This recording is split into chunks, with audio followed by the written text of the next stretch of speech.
All right, YouTube, the bed is finished. I still got to make some, I'm actually in the process of building some undermount toolboxes right here. I've got one side built. I got it all rhino lined or bed lined. And I got that receiver hitch moved up closer. Looks a lot better. I ended up cutting a square out and whacking off that end where it originally was. I had to move the spare tire back, but it's done, and it is awesome. I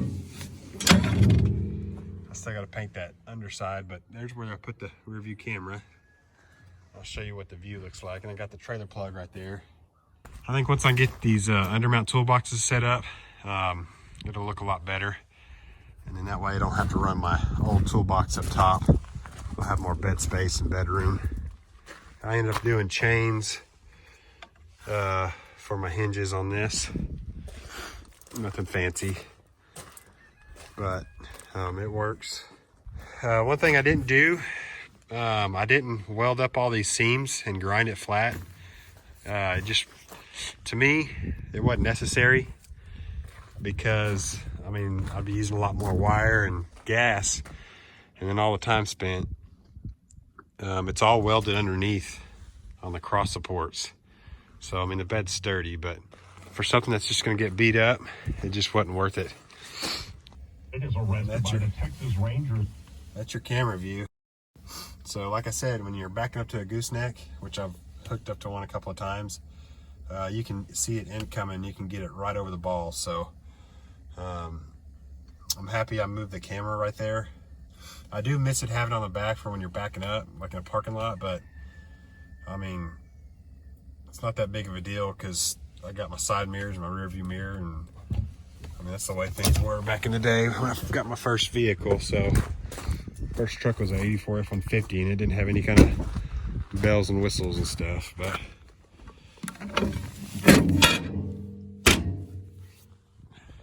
that's it. It's done.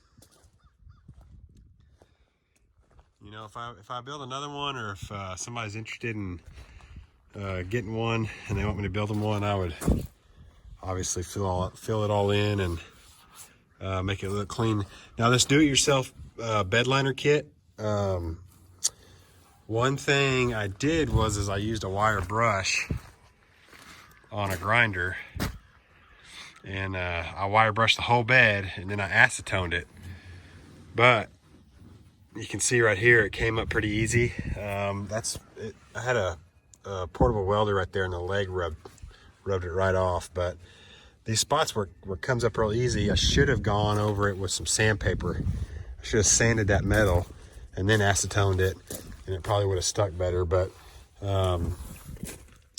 I mean, it looks good, and it's, you know, it's pretty durable. Whenever I rhino line that side toolbox, I'm gonna hit this.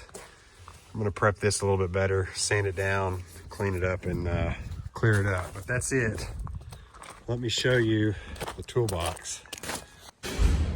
Here is this little undermount toolbox I built. I made it out of 14 gauge, I believe, which is pretty thin stuff. It tweaked on me a little bit when I was welding and cutting on it, but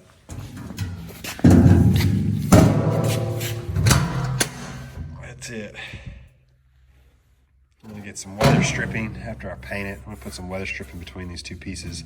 This is a little 1/2-inch angle iron I got from Tractor Supply. They sold it in 48-inch sticks, and I use that as my door seal. It also strengthened this up, made it pretty heavy duty. Picked up all these, I picked up that hinge, had to cut that hinge down, and I picked up this latch from Amazon. But anyways, I'll get that bed lined and mounted up under the truck, and then if I have enough material left over, I'm gonna do one for the other side.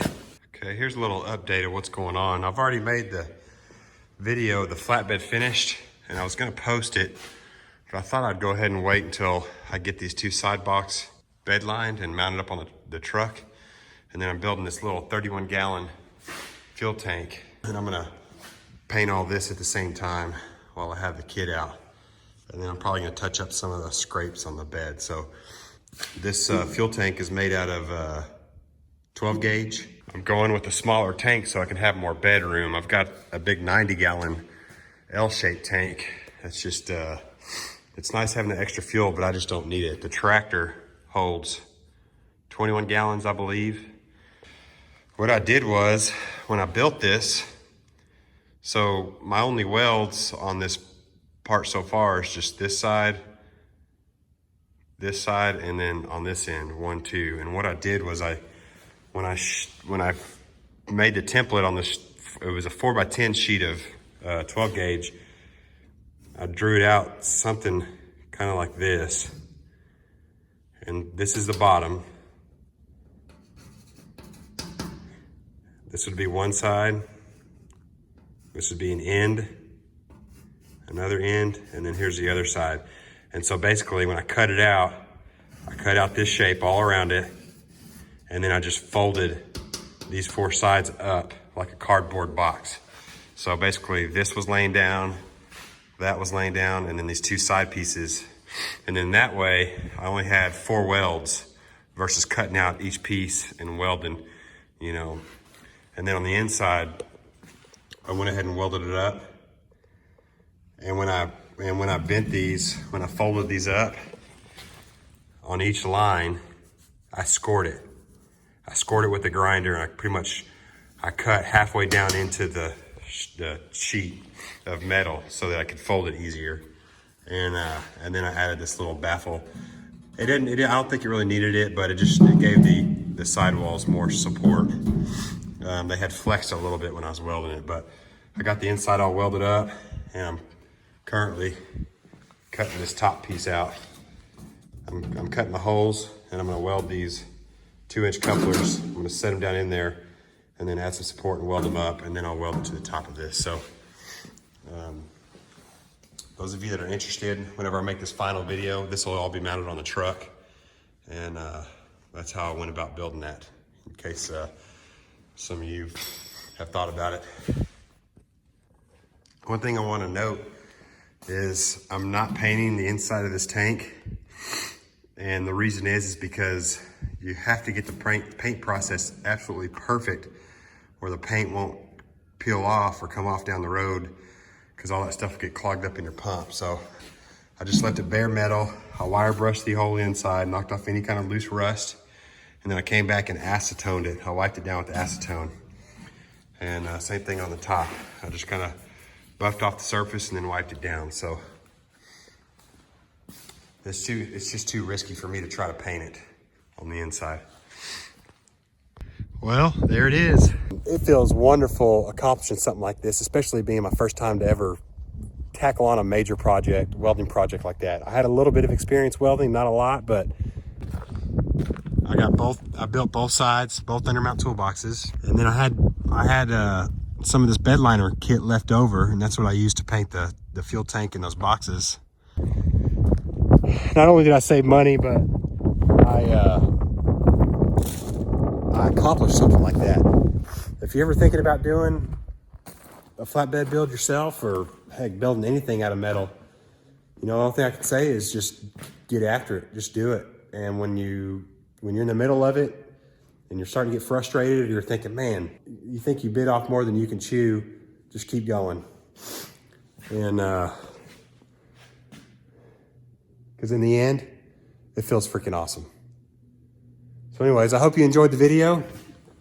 Thanks for watching. And those of you that are new, that have recently subscribed, I appreciate it. Give this video a like if you enjoyed it, and I'll keep making more. So until then, see you next time.